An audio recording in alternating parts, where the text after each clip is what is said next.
Hallo und herzlich willkommen bei Board Sportstechs. Freut mich wie immer, dass ihr eingeschaltet habt. Heute werden wir uns die Frage stellen, MEP-Display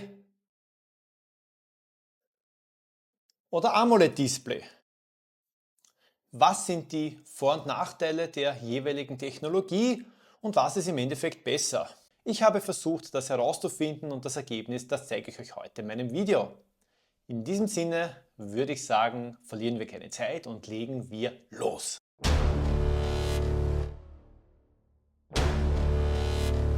MEP steht für Memory in Pixel und bezieht sich auf die Art und Weise, wie diese Displays arbeiten. Transflektive Displays nutzen Umgebungslicht, um den Bildschirm zu beleuchten und sind besonders gut lesbar, wenn sie direktem Sonnenlicht ausgesetzt sind. Sie sind im Allgemeinen energieeffizienter im Vergleich zu anderen Display-Technologien, da sie keine Hintergrundbeleuchtung benötigen, um unter normalen Lichtverhältnissen lesbar zu sein.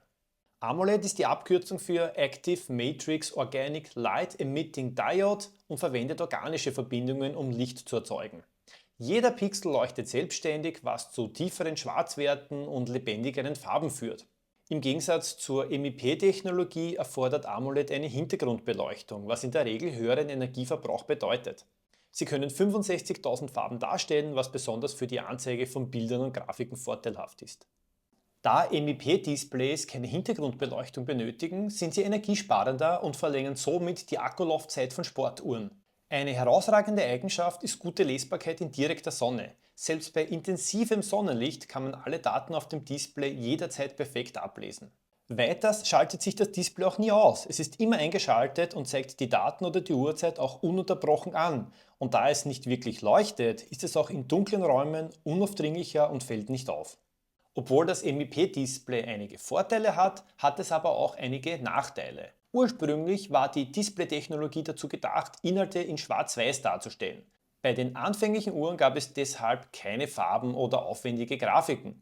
Mit den nächsten Generationen konnten dann auch Farbe dargestellt werden, aber nur 65 verschiedene. Da diese aber nicht selbst leuchten, wirkt alles manchmal etwas ausgebleicht und auch die Darstellung von Grafiken oder die Karte bei der Navigation ist optisch sehr eingeschränkt. Wo aber die größte Einschränkung für die MEP-Displays auffällt, ist, wenn draußen die Sonne untergeht. In dunkler Umgebung kann man nämlich den Inhalt am Display gar nicht erkennen. Garmin oder andere Hersteller bieten hier aber zum Glück eine Hintergrundbeleuchtung an, welche auch dann eine Lesbarkeit ermöglicht.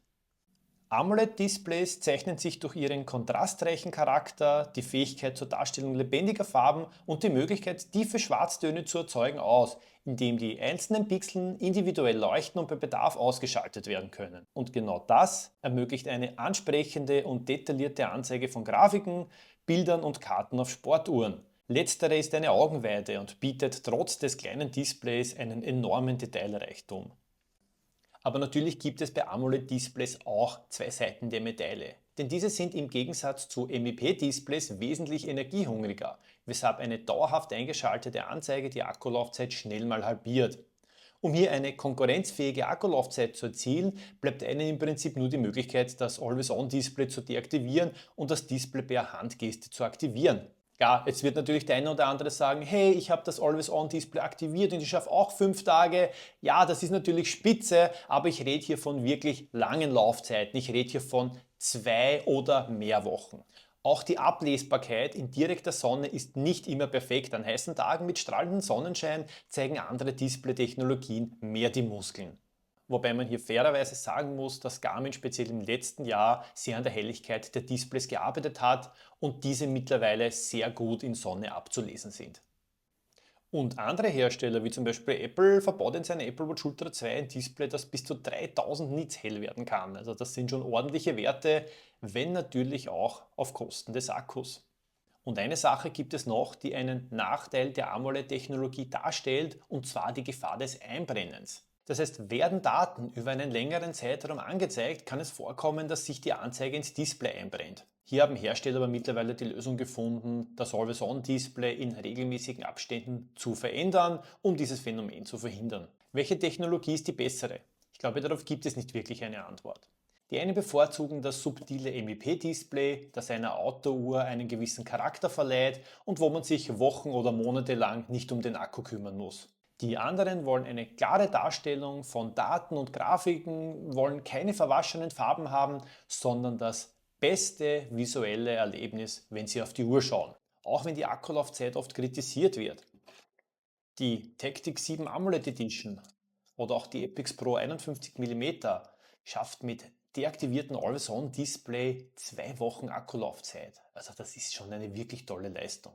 Was denken die Sportuhrenhersteller oder im speziellen Fall jetzt Garmin? Ich glaube, die sprechen eine ganz klare Sprache. Speziell im letzten Jahr wurde fast ausschließlich das AMOLED-Display in den Uhren verbaut. AMOLED wird das MEP-Display ablösen. Oder was glaubt ihr? Wird es auch weiterhin MEP-Displays auf unseren Sportuhren geben? Beziehungsweise welche Technologie bevorzugt ihr? AMOLED oder MEP? Schreibt mir eure Meinung in die Kommentare oder wenn ihr generell gerne jemand seid, der sich über Sportuhren oder Smartwatches unterhalten möchte, dann kannst du auch gerne in meine Telegram-Gruppe kommen und dann können wir persönlich plaudern oder du kannst auch mit vielen, vielen anderen dich unterhalten. Ich sage auf jeden Fall Dankeschön fürs Zusehen. Bevor das Video jetzt aus ist, würde ich mich sehr freuen, wenn du dir noch die Zeit nimmst und mir ein Abo dalasst bzw. das Video likest. Ich wünsche auf jeden Fall euch alles, alles Liebe, bleibt wie immer großartig und bis zum nächsten Mal.